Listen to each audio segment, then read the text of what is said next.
building a fire around the wash pot, then drawing more water, filling up 2 tubs full, and then putting our clothes in the wash pot and boiling them, and then taking them out of the wash pot, putting them in one rinse water, and then taking them out of that rinse water and putting in the last rinse water, and then go hang them on the clothesline. And sometimes You missed one with the thing, like fence you didn't too. rub them on the rub board, or beat them on the Well, battering block. block. That come before putting Now, them in we the pot. didn't, now I didn't do We had that. rub board, but we didn't have the battering box. Huh. We did. Did you? Well, we didn't, What was a baddening box? 1 at a time. yeah. It was a block of wood, Yeah. about so big around and about this high. And you had a stick or more like a boat oar, you know. A paddle. Yeah, you beat those things. Beat Really the good. dirt That beat the out. dirt out of it? That beat the dirt out, then you put them in the wash pot and boil them. That's right. Well, what was it like to draw water? Uh-huh. Well, it wasn't that big. There wasn't that many clothes, was it? From 13? 13 people? We did. Not like it is today. Once a but- week. Well, back, the older ones, was it more than once a week? 2 barrel rolls Yeah. at the most. Yeah, but you only wash one time a week. One a Uh-huh. Wore that one pair all week. One a week. And them clothes stunk awful. I can imagine. So did. You mean it had B.O.? They had been out in the lot, around the lot manure, and in the hog pen, around the, Wait now, we had Sunday clothes, and then we had to pull them off when we got home and put our everyday clothes on, see? And, yeah, and you'd wear them a week after you got home, and then they'd get washed too. It would be just like about new school overalls for clothes. Sunday and older ones for the week. And no shoes. Yeah. No shoes during the week, right? And you only get the rest of that chapter of the mom's washing machine and so forth in the book. Okay. yeah, it was really great when we did get a washer, after we got the electricity. That was the ringer type washer where it had the things that you squeezed out. You fed it through there. That's the thing, like, you used to sit on back of Mama Boone's porch. Yeah. Yeah, I got you. Next question. I can't remember who had this. As a child, What mom did it? this is as a child, your favorite friend and why? That was me. All right. James Obed Sarton. I don't know where he got his name, Tater. Does anybody know where he got his name, Tater? He said because he ate so many But taters. it was Tater to He this said- day. Maybe that. He and I were, I don't have a brother that I love more today than him. We were, if you'd see one, you'd see the other. School, church, Sunday evenings, he had, well, later on, he got this old little A model. Me and him would go spend down there at that old bridge at Nylons. We spent all evening long sitting down on that old open top A model. Talking about the girls that are Fire riding. truck. Yep. Man, we talked about them girls, good lands of life, it was, you know, and What were you saying about him? everything good. Man, when we get a vehicle, Hey, them bad looking ones too? I didn't remember no bad looking. We bypassed the bad looking. Well, tell me of one experience real quick that you had with James Obey. In church. We was back there in the old church down the next tabernacle. One night, we ought to have been whooped. Brother Tate was preaching. Ray Gordon was sitting there with us. I never seen a bug as big in my life.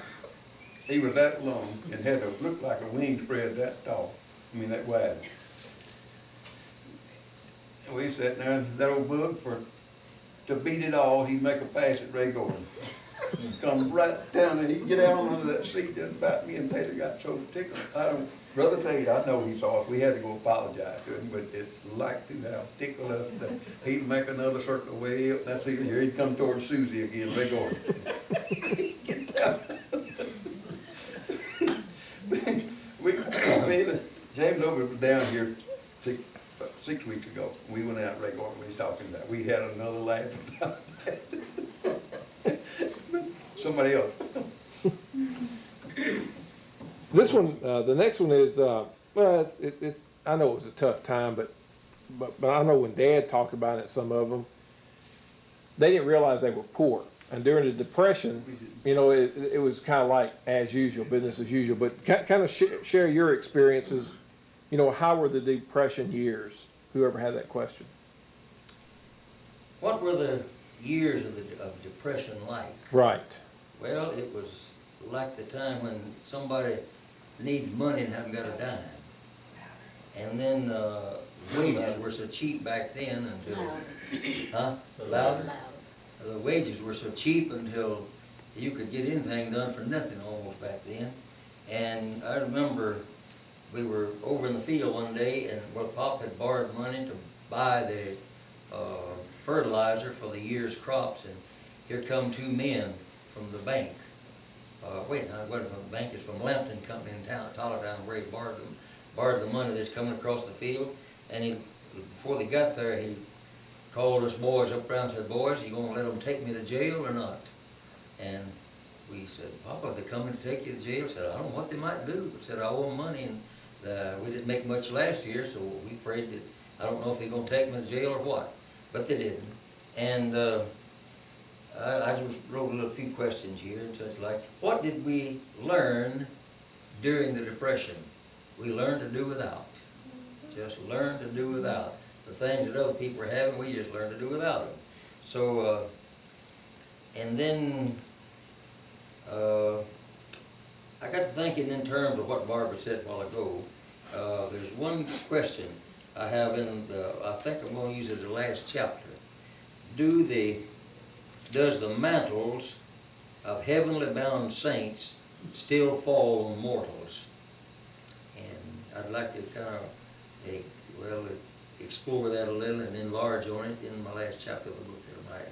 But it was in the Depression years, that was the years that people called on God more and did without more things than they ever done before.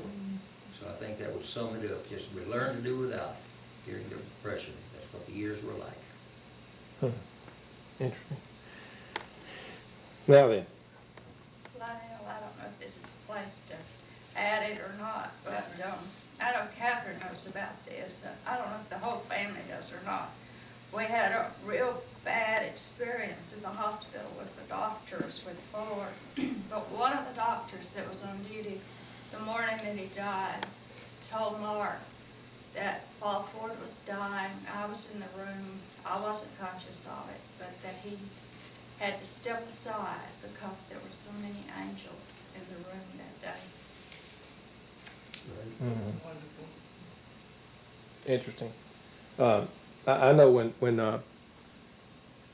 when Pop died, my dad died, I was talking to Angie, the little nurse that was in there, and she was making a comment that just before Daddy lapsed into unconsciousness, he began to point around the room, and Angie kept saying, "Mr. Sullivan, what can I, what do you want? What are you wanting?" And he kept pointing around the room, and it was Christmas, and he couldn't make her understand, but she said he just kept looking around the room, and finally, Angie or somebody had put an angel on top of his television, a little Christmas angel, and she said that finally he pointed to that angel on top of the TV that the angels were gathering. And that struck me. That's why on Uncle Ford's flowers, I had the florist scribe, I could feel the brush of angels' wings. And that was kind of special. I know when Uncle Hallie was in the hospital, he was sharing an experience where when he thought on his deathbed, he said a creature, it was a female, a blonde woman, young woman, came up, leaned over and whispered in his ear, and as she did, her hair fell across his face, and she told him, if he ever needs anything, just call on us. And he relayed that to me one time, and I believe in angels. I believe we all have one. Right. Because some of the stuff I've done in this life, I didn't have one, I wouldn't be here. I think we've all been in that situation, and I firmly believe in it. And that's carried me a long ways from, especially since Dad died. And then the experience with Uncle Ford, and it just deepens my belief that they're there. I don't care what. I know in the New Age today they're talking about angels, but this is something totally different. This is the real thing, the real McCoy.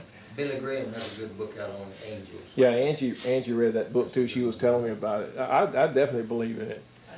And I know a lot. I've been flying a lot lately. And every time I get on that plane, you know, I kind of make sure one sit beside of me because, you know, sometimes it's kind of rough up there. And I believe they're with us, regardless how sorry we are or anything else. I believe that the prayers of people who have gone on, I believe they're kind of bottled up. And I think I got, you know, some myself, you know, because I know Uncle Ford prayed a lot for him. I know Daddy did too. Last Thursday, if it hadn't have been with the angels watching over Misty, we wouldn't have her. Yeah, that's true. She was in a pretty bad wreck, totaled her car out, but she come through all right. She's solid and she's kind of hard-headed, but she came through real good too.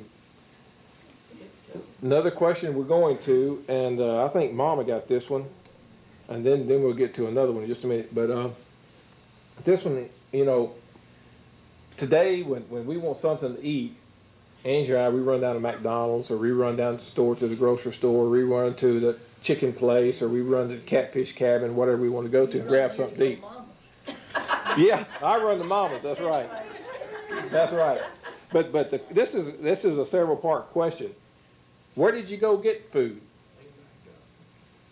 Corn crib. Corn crib. What was there? Yeah.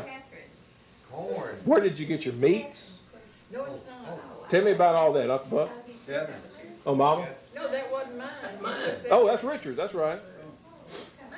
Well, we shelled corn, carried it to the grist mill, had the meal ground, made the bread, and whatever he did. There wasn't no, we milked the cow. There wasn't no homogenized milk back in the day. There was a lot of bitterweed milk. A lot of clambers when you didn't have any ice to keep That it was from good too. getting bad. It wasn't very good. I agree. And meat, we grow our own meat. You didn't go to the grocery store and buy meat. I don't nowadays either, but and a hot dog maybe, something like that, a hamburger. But anyway, you grew your own. Canning season was a big deal back in those days, wasn't it? I know even Angie's mama today cans or used to can. I don't think she's gonna do much this year, but that was a big to do, wasn't it? Hundreds and hundreds of jars and 700 quarts a year. She didn't stop till she got 1,000. I do remember going to the store there at Starkville one time. What would you go at? We had a mule that was having a little trouble going to the bathroom. It sent me, there was a medicine called saltpeter. Paul sent me down to get some, and I told the lady that saltpeter was the name of it.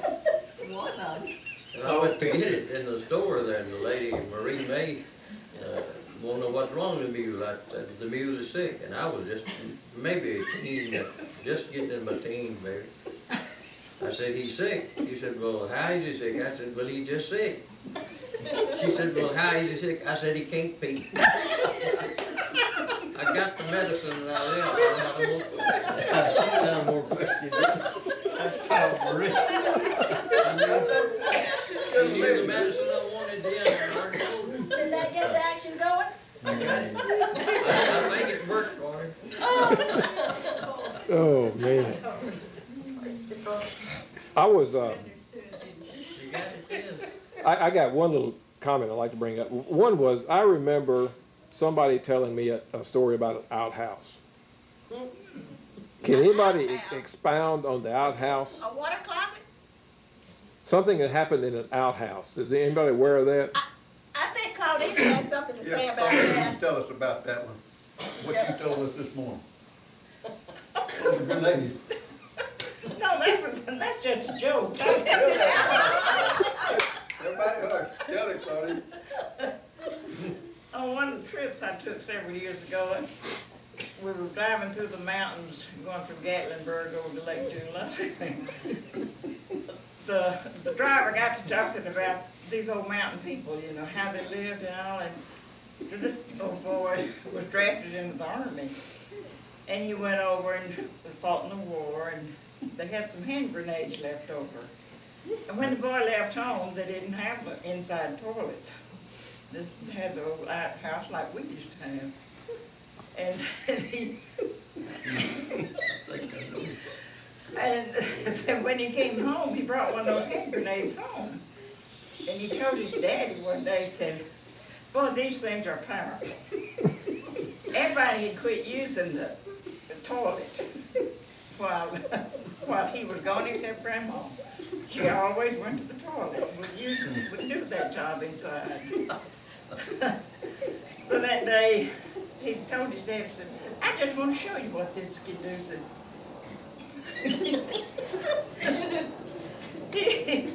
He said, nobody uses that old toilet anymore. I just want to show you what it'll do to it. So threw that grenade, hit that toilet. Grandma came out. But sure, I'm glad I didn't know that was going on.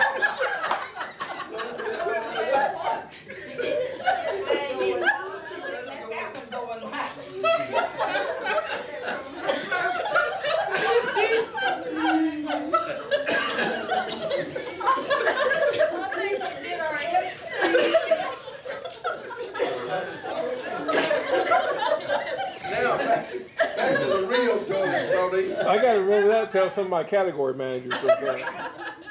Well, somebody told me one time an experience of an outhouse, and somebody liked somebody in it. I think Richard told me this one. Well, I can tell you all about it, I was in it. Oh, you was, But I done it for Ray Gordon's sake.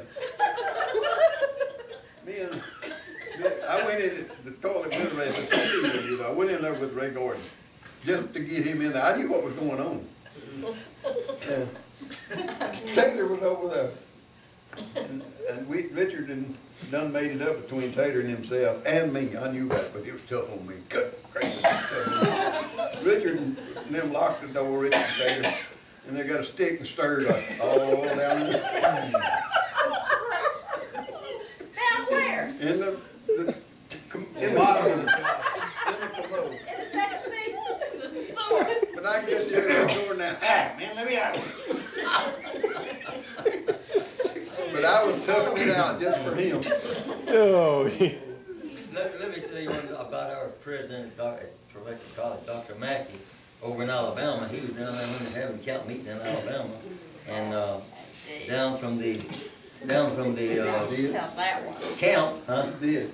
Go ahead. Down from the camp, they had the women and the men went down the same path. Then just before we get to the outhouse, they forked off down there. And he said, I was in there when they sitting on the men's outhouse, and said this lady come down the path, and she took the wrong turn, and said she turned around and looked while she's pulling up to get to sit down on the one, and she thought was the ladies' restroom, and he said she opened the door and was sitting down in my lap before I could get her to stop. I said, excuse me, lady. I said, boy, she was going back to the camp without even using it. oh, she may have used it going back one. They never recognized her. No, mercy. I got one more question, and then if we have a little bit of time, we'll share some things. This is for the girls specifically. I know that today views are a lot more liberal than they used to be, and I have heard some horror stories about Papa Boone when it came to dating his daughters.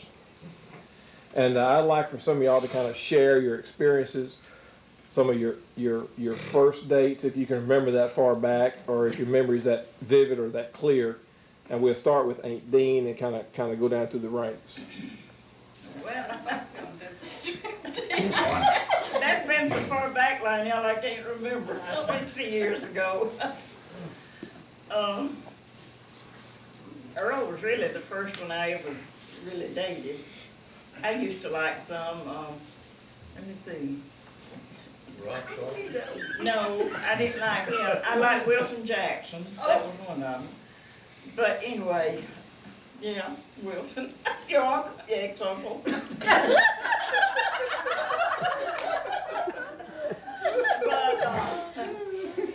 He's dead now. Papa didn't like Earl. And Richard didn't like him either. He told him.